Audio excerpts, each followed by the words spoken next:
Alright guys, sa mga hindi pa naka-experience na magpalit ng rotator, no?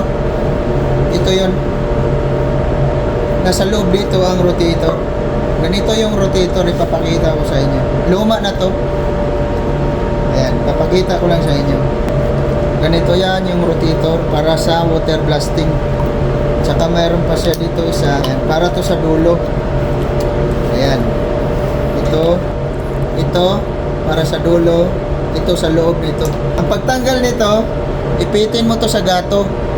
Ayan, ito. Tapos dito mo gamitan ng yabi tubo.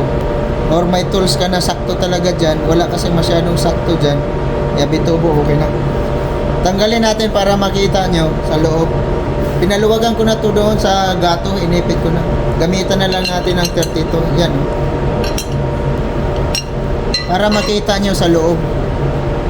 Sa mga wala pang experience na ito, pero sa may mga experience na dyan, wala na kayo magtikal-tikal dyan. Ito yan. Ito, yan ang nasa loob. Yan. Ipapasok mo lang dyan sa loob. Pero dapat hindi siya baliktad, oh. Ito ang tandaan nyo. Ito yung pinakadulo. Yun ang papunta doon sa nesula. Sa loob niyan, matatanggal din yan, oh. Ito yan. Ito ang nasa loob, itong flat. Itong, yan, sa loob. Itong nakausli, papunta doon.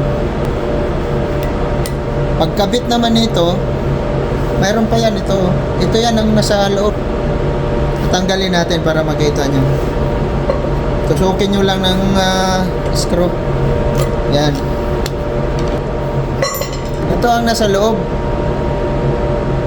Ang pagkabit nito, guys, ang pagkabit nito, dapat ito ang papunta doon. Kasi ito na yan, groove na yan. Ito ang maglalaro yung rotator dyan. Gaganon yan. Yan, ibalik natin to kasi bago to, itong luma. Pagbalik naman, isakto mo lang doon. Tapos siyempre tingnan mo kung baliktad o hindi, Tapos kasi may gasket yan, itusok mo talaga yan. Yan, o, sagad na.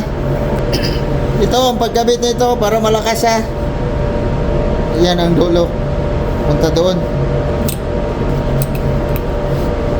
Tapos ibalik natin to.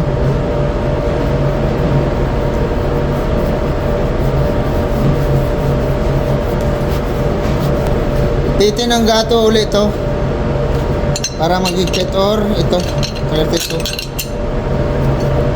Pwede mo rin ipitin sa gato, gamitan ng yabi tubo dito.